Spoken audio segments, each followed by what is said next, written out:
Welcome. Welcome to the Ministry Forum podcast, coming to you from the Center for Lifelong Learning at Knox College, where we connect, encourage, and resource ministry leaders all across Canada as they seek to thrive in their passion to share the gospel. I am your host, the Reverend John Borthwick, Director of the Center and Curator of all that is ministryforum.ca. I absolutely love that I get to do what I get to do, and most of all, that I get to share it all with all of you. So thanks for taking the time out of your day to give us a listen, whether you're a seasoned ministry leader or just beginning your journey. This podcast is made with you in mind.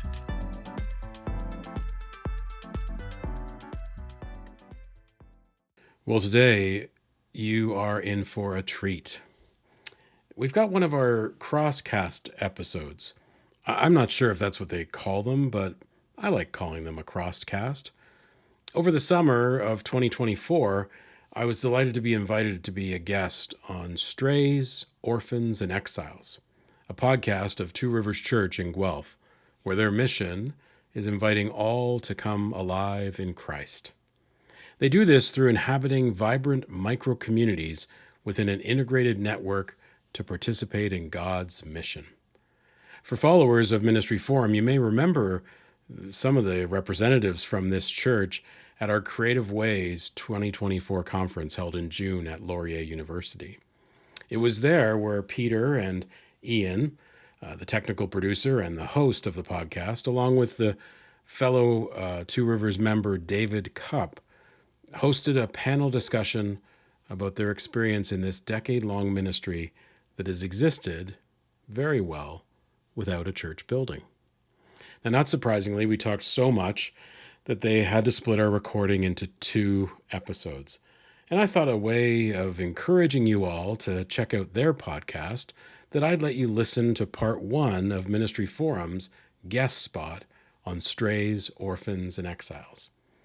Ian, the host, got me talking about my vision for new kinds of church communities and a little bit about the Abbey, a virtual ministry that I started when I was serving at St. Andrews in Guelph during COVID-19. It was a great conversation. You'll have to subscribe to hear other episodes of their podcast, and certainly if you want to hear part 2. But I think you'll actually really want to check out their podcast, since they've had some quite fascinating guests talking about discernment, spiritual practices, as well as, in my opinion, a really special guest, Terry Wildman, the lead translator for the First Nations version, an Indigenous translation of the New Testament. This has been my version of choice over the last year or more as I approach Scripture, as I share in worship, or as I just participate in my own personal devotions. I'm glad to have had the chance to be on their podcast and to now share them with the Ministry Forum audience. And I hope that we'll have the opportunity to connect with other Presbyterians who host podcasts in the future. Maybe more of these kinds of crosscasts will occur. So let us know if you or someone you know hosts a podcast that you think we'd be interested in. Drop us a line. We'd love to reach out and do another crosscast. And now, here you go. It's episode 19 of Strays, Orphans, and Exiles with a very special guest. Me.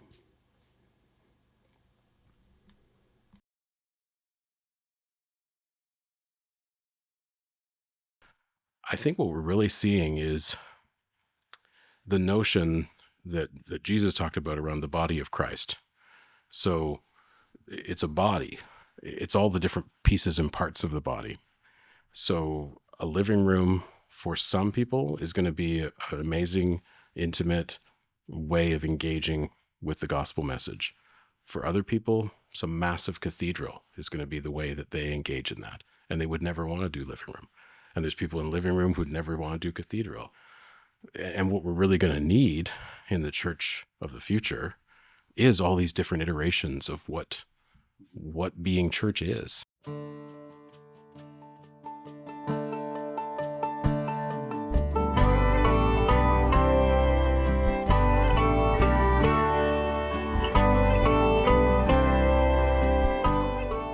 Hello and welcome to Strays, Orphans, and Exiles. I'm Ian Van Harten from Two Rivers Church in Guelph, Ontario. This podcast explores questions, stories, and conversations about what being a church looks like in the 21st century. This is a two-part series with our guest, John Borthwick. He is the Director of Lifelong Learning at Knox College in Toronto and the Director of the Ministry Forum, an online platform that supports and empowers church leaders. On this episode, Part 1, we discuss John's vision for new kinds of church communities, including his exploration into how social media and virtual spaces can help foster and create them.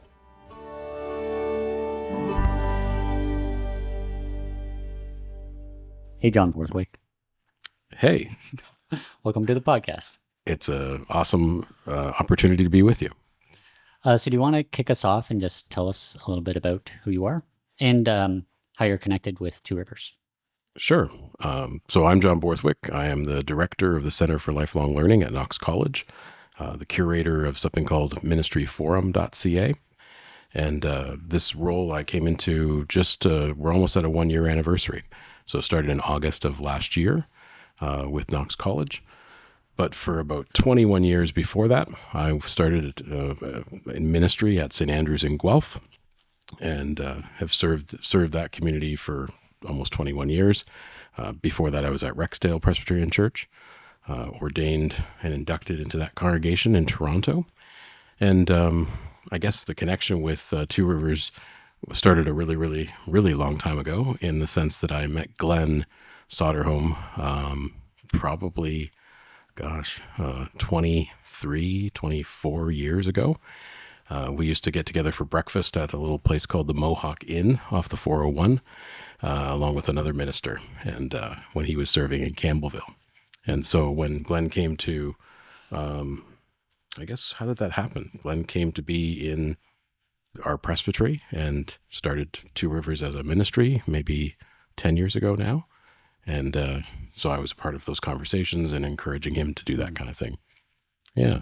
Cool. And I guess the other connection point would be, as Two Rivers has evolved as a community, they've, you all have found a little home in St. Andrews where I served, and we were happy to open the doors to make that happen on Sunday afternoons. Indeed, yeah. So we are going to talk a bit about what you're doing with Ministry Forum. But before we do that, kind of want to start a little bit earlier with something that I think maybe germinated some of the ideas that you're doing now with Ministry Forum. And that was with something you called the Abbey. So can you talk a little bit about what that was? For sure, yeah. And it was, I actually have notes in note paper, in books, and all sorts of things. For a long season in my ministry life, I would take a silent retreat every year. I would go to the Genesee Valley, the Abbey of the Genesee, and part of that silent retreat was, I found it was the only place I could go and participate in their worship, which was on the hours, kind of the monastic sort of style, and not be filtering stuff. Sometimes ministers have a challenge where they go to churches and they're thinking, well, I would preach that sermon differently, or why did they pick that music, or I don't like this, or I don't like that. It's hard sometimes in ministry to be just in a space and be connected with God and in that spirit. And so I found monastic worship and the monastic life a really interesting connection point. And so it was in those spaces and places where I just started to find this inspiration for an idea of how could you create kind of a monastic experience within a church community? What would that look like? And so for a number of years, I kept thinking how to do this. How would this happen? How could we create this? And the barriers were things like, I don't think people would come to the Abbey, and that's what I called it way back when, if it was in the church. And so I was always thinking about, we need a third space to be a part, to attract people to something different that isn't in the church, because of just the barriers of an old institutional church, stone kind of church building. And then the other challenge I had was, if I was bringing people in, you have to be hospitable and you have to feed them and do all this other kind of stuff. And I wasn't sure how all that was going to happen. And then, as we know, the the pandemic happened. COVID-19 turned up. And as we started to see what was going on around virtual ministry and hybrid ministries, I started to have this inspiration again of, we could do all this virtually. And what would that look like? And so the Abbey was basically born. Many of the things that I was thinking I would do and what we would be a part of doing came together in that. The mission of the Abbey was to encourage people in the area of spiritual practice and spiritual things, and to tend to those who care for all things spiritual. And as the pandemic rolled out, a lot of my passion was in supporting and encouraging my peers, other ministers. And so a lot of what we focused on was basically things to take care of ministers as they did their ministry. And so we offered webinars. We did some webinars on how to do hybrid ministry because a lot of churches were trying to figure that out. We offered things around burnout and compassion fatigue, boundaries, conflict mediation and management. And so we offered those kind of things, and that was really where we focused. We never got to the spiritual community piece that I was looking to get to. A lot of our barriers around that were just capacity. How do we do that? What are people looking for? Is virtual church even possible? And so, Ministry Forum came out of, in a way, the work I had done on the Abbey. It came naturally to me, and I really loved doing those kind of things. And it was great that St. Andrews in Guelph was really supportive, as this being another kind of ministry that we did on a regular basis. Mm-hmm. And so was this meant to be something for people who were outside of the church and not affiliated with Christianity? So the original dream of the Abbey was that this would be a way, that this could be a space for people who would want to tend to their own spirits and their own things. So yes, it would be sort of another doorway, another entry point for people who weren't connected to the church. But as I say, we never really got off the ground. Yeah. The dream was, how do you create the gospel message for a community of people who will never come into the church? What are some of the things that you might do? And so, even as I was, I didn't know I was going to be leaving St. Andrews, but as that was percolating, I was thinking about, what are the things that really make the Christian church different, unique? What is it about what we do?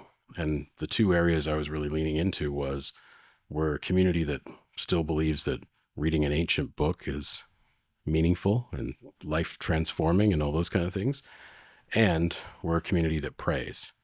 And so one of the focuses I was going to experiment with was, what would it look like to do, Bible study or conversations around the Bible, almost like a book club, as an accessible way for people to sort of go, have you ever wanted to open this book and have conversations about it, ask hard questions, things like that? And then from a prayer perspective, talking to people about what prayer could be, how that could be meaningful in their lives. And again, all that would be done in a virtual kind of community. So Zoom meetings and social media, that kind of engagement. But like I said, we never really got there. Mm-hmm. Yeah. And you mentioned how you saw the church building as a barrier to that. Can you flesh that out more, why you think that is true? So having worked in congregational ministry for almost a quarter century or so, or a little more than that, we need buildings and spaces to gather people together, but the building itself often becomes a barrier because people don't know what happens behind the walls of the building or when you open the doors of a building. And as the generations have gone along, so many people have never, ever walked into a church or know even what a church is or what it looks like. It's often fascinating to see people talk about they'll walk by a church for years and years and years and not realize it's a church until maybe there's a construction project. People will be like, I had no idea there was a church there. But the people inside the church, they believe it's obvious. We've been here for years. St. Andrews in Guelph, that building itself has been there over 160 years or something. as a congregation, it's been there for 190 or something.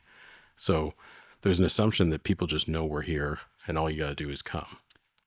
And I used to say to my leadership, especially at St. Andrews in Guelph, because that as a congregational building, it's one of these old stone buildings with lots of wood and lots of history. And so for anybody to turn up who's never been in our church before, I used to say to our leaders, that's an incredible act of courage to not know what you're getting into, what's going to even happen in this building, but even just to cross the threshold and get through just even a couple of pieces of our sanctuary, opening up these big wooden doors, coming in this sort of space, and then going through another space, and then this huge building with pictures on the walls of stained glass windows and a giant organ, and what's going to happen. And then stuff starts and you have no idea what's going on. So, the building itself becomes that barrier for people even just to access the message that you want to share. And we put there's so much around that. And lots of research says people have made a decision about being a part of your church community within the first minute. Like, it's that quick. And if it's that, then it's likely not what's actually happening, say, from a pulpit or from the front. They've already decided based on how they access the building, how they experience those first few moments. So, it speaks to how do we do welcome in the church, and how do we do signage, and how do we make sure that people who've never been in the building know how to access it all. And so I guess that's where, for myself, in ministry, I also heard from community members often that even being in a church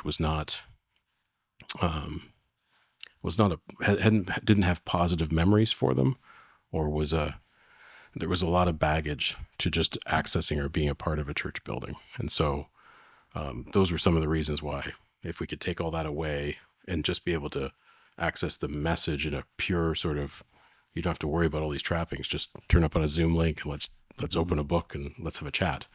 That seemed to maybe a way of accessing the message in a different way. It's interesting how just changing the space that you're in and the context, that you can change so much of what the experience is. And I think it makes me think of home churches, and we call them living rooms too, where you're meeting in someone's house around the table, having food together. And it just creates a different context that's all of a sudden you're approaching everything in a different way, right? Yeah, and part of the gift of being able to do the work I do at Knox College and with Ministry Forum is I'm a part of so many of these different conversations right now in the church, the Presbyterian Church in Canada for sure, and basically most churches in North America. There's these constant questions of, do we keep the building? Is the building pulling us under with the cost of maintaining a building? Is it good stewardship to have a building that's taking up lots of space and square footage, and there's only like 10 of us who use it on a Sunday morning? Questions around how could you use the building differently, either to bring in income of a financial perspective or to do ministry in a new and different way. Is the building working for you? But I also hear people saying, if there wasn't a building, how would people know? And so one thing it does change up for folks, because the one thing we don't recognize, I think, as much is in some space, just a diversity of opinion. So even in the church I served, there was definitely a massive diversity of opinion related to those people who just saw the building as a building. Didn't mean anything. It was just a space to meet. We could meet anywhere. What's the big deal? And then other people who would say, this is the building where my parents brought me when I was a kid. This is the building where I got married. This is the building where my kids were baptized. This is the building. So it's not just a building. And so that emotional baggage related to it. I remember often there was a gentleman at the church I served who, when those conversations would come up about whether or not we should even keep this building, or should we amalgamate, or should we do something different, he would often say, I wouldn't be here if this building didn't exist. Like, even commenting on Two Rivers, sort of saying, I know they meet in living rooms, but I'm not sure I would go to somebody's living room, that being a barrier in some way. So I think there's lots of conversations around the spaces we occupy. So we hear people having cafe ministries or pub ministries, ministries in living rooms, ministries in church buildings. I think and ministry in a virtual space. I think all those spaces and places play a part. And as sort of the people of God, I think people are going to find the places that work best for them. I think the fear is we have a lot of buildings and people aren't coming to those buildings. And so, and a lot of people have never been trained or haven't had a sense of how do you even do church if it's not in a building with all the trappings that church has, the game plan, as it were. Right. It can be, I would assume, like in a place like Two Rivers for some, maybe in the early days or even just some newcomers, it would be, what's the game plan here? Who runs this show, or how does it work, or what's appropriate, what's not appropriate? How does it go down? Well, and you mentioned online spaces. And I guess it was because of COVID that spurred you to kind of focus on that, right? Because that was what was available. But it seems, and a lot of churches were sort of forced to be thinking about that. But it seems that you were interested and saw this more as an opportunity than as, okay, I guess we were limited to this. So can you talk a bit more about what interests you about exploring the online space, the opportunity you see in that? For sure. I think what I found fascinating in the virtual space and have found interesting even on online spaces like social media, maybe Facebook and other places like that, how quickly people will build relationships with each other, how vulnerable people are on those spaces sometimes, how open they are. We also know that there's an extreme dark side to all that stuff. People are clearly too open in some of the things they might want to share, or how they share things, or some of the really negative stuff. But when we think about translating the gospel message out into those spaces, I think what was important for me was this eliminates some barriers of people needing to be in a space or come to us to do this. It was more like, here's the door, it's open. All you have to be able to do is click and you're here. There's so many people talk a lot about, the attractional church. So the church model for a long, long time was, we've built it and now you just have to come. And if people just came on Sunday morning, that would be perfect. So how are the ways that we can connect with people at different times of day, in different ways, where they don't have to, it sounds silly, but they don't have to dress a certain way or act a certain way or present themselves in a certain way or do certain things. It's like you can just turn up. And some people took that pretty far during Zoom world of the years in the pandemic, even to workplaces. But you can just come, you can turn your camera off if you want and just be and listen or participate as you want. And so, yeah, the pandemic was really the impetus for that. And I saw the way that opened up different opportunities that we didn't have before. So some of the beautiful things that we found in our own congregational ministry was there was one example. There was a woman in the church who hadn't been in church for 3 years because she'd had an injury, and every morning, but Sunday mornings in particular, she has PSWs and people have to come and they get her dressed and there's a whole process. Church was at 10:30. She could never make it to church. When the pandemic hit, and during the pandemic, she was on virtual church the entire time. So we invited people who were on the screen while some of us were in person to read the scripture. We'd put them up on the screen. We could hear their voice. They could do things. So the moment, the Sunday that she did that, and she did that several times throughout our time in COVID, but the opportunity for her to participate in worship, not just sit there, but actually to participate, was never a possibility for her. Forever, she'd never read scripture in church before, but for some reason during this virtual time, she felt more comfortable, and was able to be there and not just be a spectator, but also be a participant. We found that with other people who would, if you had asked them to read or to participate in worship in some way on a Sunday morning in church, they could never do it. But for some reason, online, they could. And so those were some of the things that we found were profoundly different from a hybrid or virtual experience of church than was the same in our in-person kind of experience. Mm-hmm. Yeah. What about social media and having a presence through that? Yeah, I mean, we all went to a conference hosted by Ministry Forum, just Indeed. a quick plug. Creative Ways to 2024. We're looking forward to Creative Ways 2025 in Hamilton, June 1st, Sunday. We're going to do an afternoon. Anyways, that's our quick commercial. Yeah, so we had a keynote speaker, Brady Shearer. He talks a lot about social media and how you engage in that forum as a way of sharing the gospel. The challenge, I think, that for the church is not all of us should be on social media from a church perspective, pushing out messaging that's not helpful.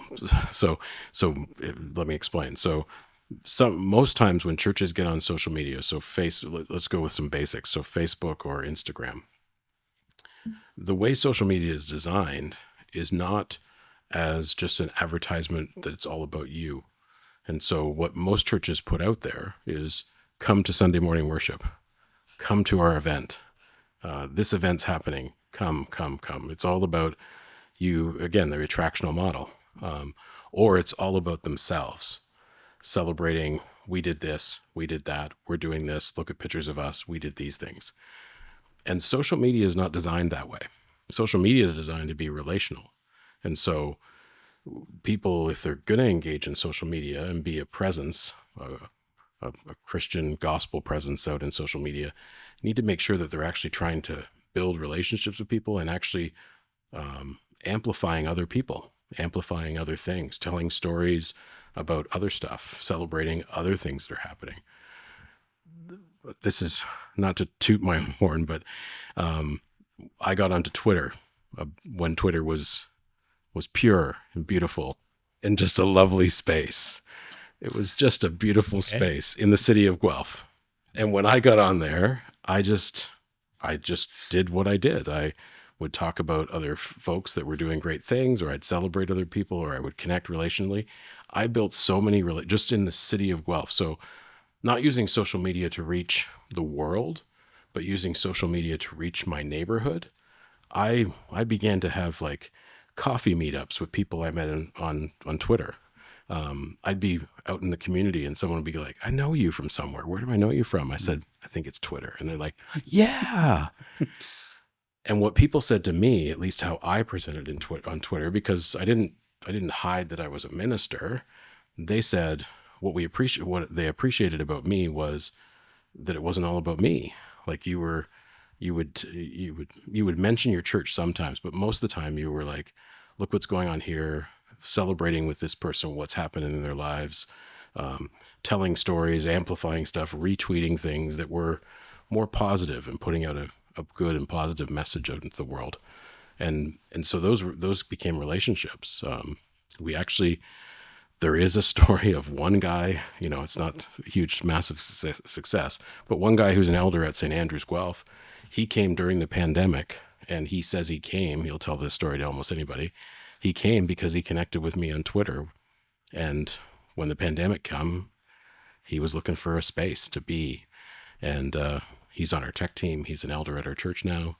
And the connection point was I originally got to know John on Twitter, and there were some meetups, and that's how I connected. So if we're using social media to connect with folks and to share life together, I think that's okay. Too much of church presence in social media, I think, is more about how do we get people to come to our church, and that's not going to work. The algorithms, it's not going to work the way the thing works. It's just not. People stop listening after a while. Yeah. Yeah, I feel some trepidation about venturing into this so deep, but I mentioned to you before how listening to Brady's talk, even though it was very well done, and I thought he had, if you wanted to follow a plan like that, that was the one to follow. Like, it was very well done, and he's a good teacher and a good speaker. But there was something about the message of churches need to be on social media and getting their message out and connecting with people, and that just triggered me almost. Hmm. And I felt this is not what we should be doing as a church. And I admit that this was just kind of a visceral reaction, probably not rational. And like you're saying, there's good opportunities for exploring these things. But there is this aspect of social media that is just almost encourages people to be fake or to be disingenuous or to kind of do whatever they can to get attention, and to pose that they have so many friends or they have so much influence or that they're such a good person. And not only that, but I'm going to invoke Marshall McLuhan a little bit in here too, of the medium is the message, and that transforming your message to repurpose it for social media kind of turns it into something that's superficial and consumeristic even. And so there's a lot of things that just made me think, listening to Brady's talk, that this isn't what churches should be doing, and they should be focusing on personal relationships in the community, and that's really what people need. If I can say that, and we don't need more social media. We need more community and relationships. Mm-hmm. So anyway, that's kind of my rant on the topic, but I don't know if you want to respond to that aspect of it. Yeah, no, I think it definitely comes across that way. I think Brady would be the first to say, not every church needs to be on social media. Not every church should be trying to do this. It's whether or not it's authentic to you. So I remember someone telling me about a social media platform, and I was like, should we get on that? And they were like, well, are you on that? And I said, no. And they said, well, then no, don't go on that. If it's not who you are, like if that's not the medium that you would actually be present in as a person, then don't try to fake it, like you're saying. I know that some of what Brady talks about is really about how do you get the next steps. It's all about how do you get folks to that space of wanting to begin to have a relationship with somebody. So why would you frame a message on social media that is really about getting that sort of click or like or engagement? It doesn't always feel genuine. I totally respect where you're coming from. Even the language of how it's even used, like what's the hook? Mm-hmm. And it feels like, oh, you're manipulating people. Mm-hmm. But sorry, podcast land, but the church has been manipulating people for thousands of years. I mean, that's just what we do. We used to tell them they were going to burn if they didn't do this, that, or the other. And people came in droves because no one wanted to burn. But I think in a social media kind of way, the hook is, if it's, Brady will talk about this all the time, and social media people talk about it all the time, we eventually are going to turn, I don't know if these thumbs are going to turn into something evolutionary that's going to be much more effective to flip through screens. But what you're trying to do is stop the flip, like stop the scroll. People are sitting there mindlessly flipping. And in its purest sense, if you could flip to something with somebody delivering a short, because that's all the people's attention span is, really short, engaging gospel message of love, care, concern, whatever that might be, it might get them to stop, click, and go deeper. I'm pretty sure, I'm putting words in Brady's mouth, but I'm pretty sure that Brady would be more about, that's not where it ends. It doesn't end with, hey, we got 50,000 likes or 1 million likes or something we did went viral. That's nice. But if people aren't actually going towards the journey of connecting with Jesus and people who follow Jesus, then what's the point of that? That's not what we're about. So it is about pointing people to a community. It is about pointing people to becoming in relationship with other people who share a message of hope and love, a gospel message that's going to be transformative.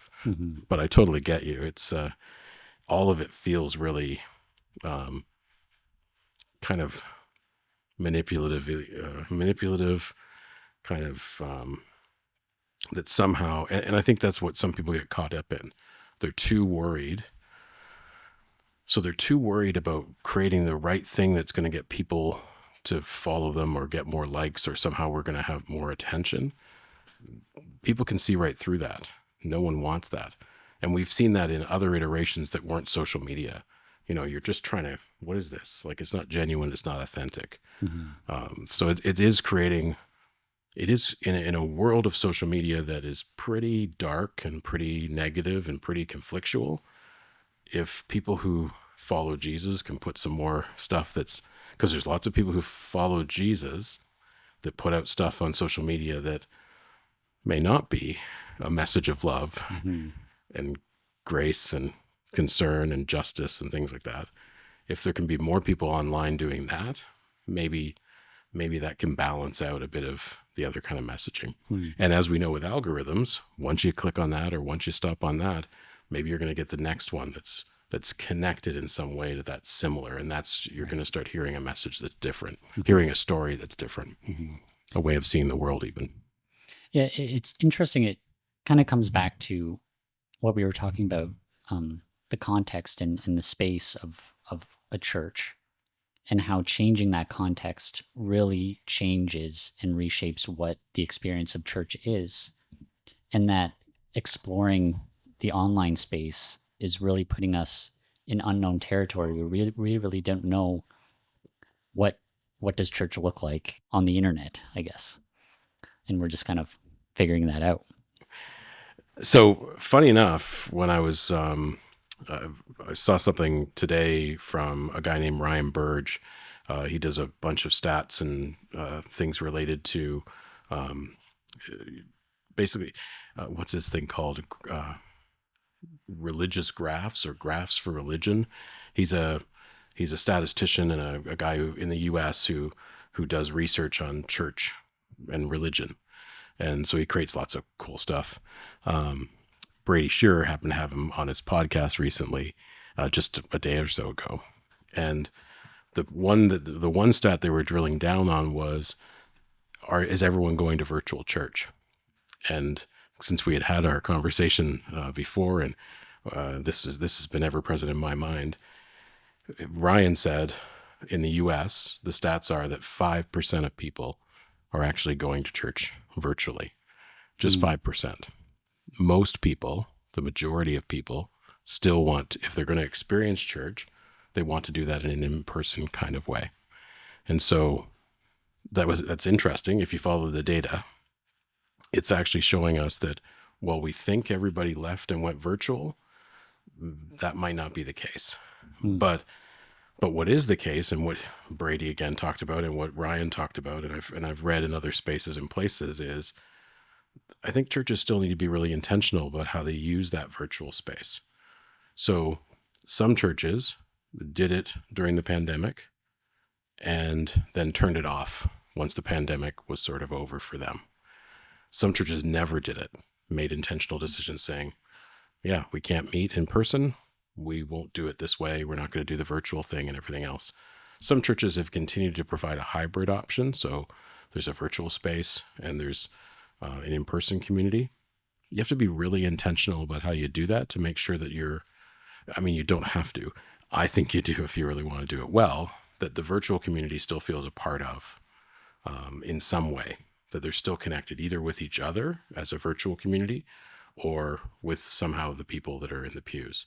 And there's ways of doing that, again, through technology, having somebody who's online read the scripture, meeting as a Zoom community. So at the church I served, they always met as a Zoom community 15 minutes before the church service started. So that Zoom community could chat with each other, engage, check in with each other. How you doing? Great to see you. All that kind of stuff. And you had the people who just kept their screens blank, never spoke, but they were a part of that community and then they participated in church. They also stream via YouTube. So some people would do the Zoom community, go to their television, watch the church service on YouTube, and then they would come back at the end of the service and sort of say goodbye and all that kind of stuff. There was a season in my ministry where I was doing like a hello before the service. I seemed strange. I was looking at a laptop at the pulpit, and then afterwards I do a little stuff. That became really problematic when more people started coming in. So if you're doing it really intentionally, I think that can be really good.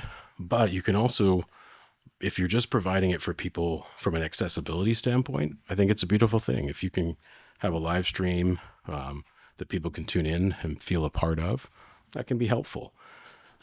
But what Ryan was talking about, Ryan Burge, around the data, basically people who are consuming online church are people who are already going to in-person church. They go to in-person church and then they watch some of the best church services that exist on the internet.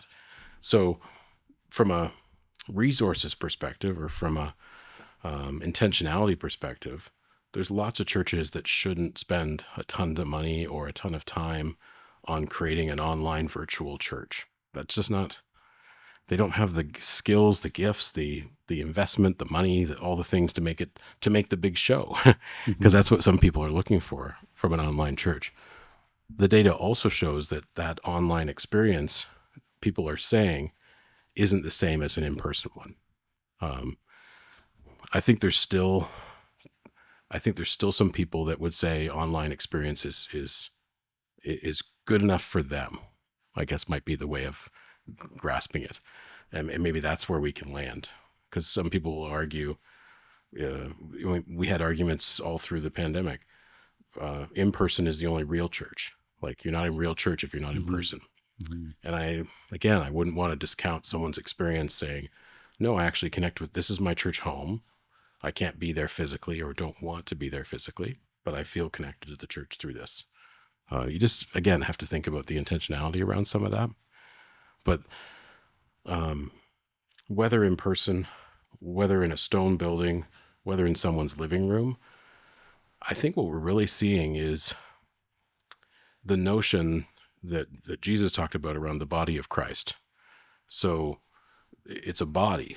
It's all the different pieces and parts of the body. So a living room for some people is going to be an amazing, intimate way of engaging with the gospel message. For other people, some massive cathedral is going to be the way that they engage in that. And they would never want to do living room. And there's people in living room who'd never want to do cathedral.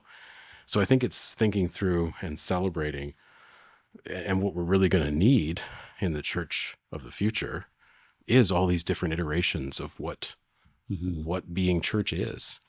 Church could be three guys sitting around a table talking about the Bible and praying and caring about each other's lives.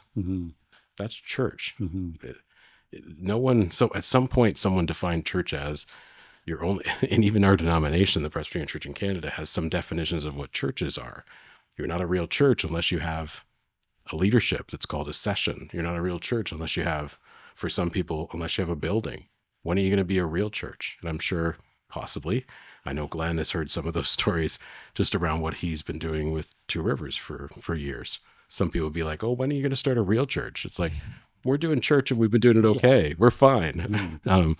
But again, I think all those things are going to fall away when there aren't as many church buildings left. There aren't as many people connecting to church. We're going to have to find different ways of being church, not just going to church in that definition, especially in a culture and world that we live in where the majority of people for probably the last 2 generations have never stepped foot in a church and have no concept of what that might even be or why you'd want to do that. So it's finding different access points and being open to that and celebrating that as that's church too. Yeah. And I think it's worthwhile to explore and take risks to see what does church look like in this space. And I think too of our mutual friend, Jim Class. Shout out to Jim, who started this little Bible reading group using the YouVersion app. And so every day, a few of us check in on our phone and read a chapter from the Bible and then post a little thought. And so yeah, it's a great way using technology. It's a purely online connection, but that's church too. And so there's so many opportunities out there, and so it's going to take us to be more open-minded and entrepreneurial a little bit to explore. Hey, what about this? Why not try that? Yeah, and I think the challenge within a denominational structure, like say the Presbyterian Church in Canada, the challenge within a system like that is systems like to continue to be systems, and we continue to want to feed the system and do all the things that we've done forever. The challenge in all that is what happens when your human resources decline to a place and space, and financial resources decline to a space and place where you can no longer keep the system going, keep the structures going. Mm-hmm. And sometimes systems get anxious when that starts to happen, and so people push a little harder around, it has to be this way, it has to be that way. I think a lot of that is all falling away in its own way. And like you say, denominations, churches, congregations themselves have to be more open to this notion of risk taking, thinking about different metrics for understanding what does success look like. We've spent a long time, decades, all concerned about numerical growth, getting bums in seats, making sure that we're, how many members does your church have? How many members does your church have? I think it looks a lot different. The church of today and into the future is small.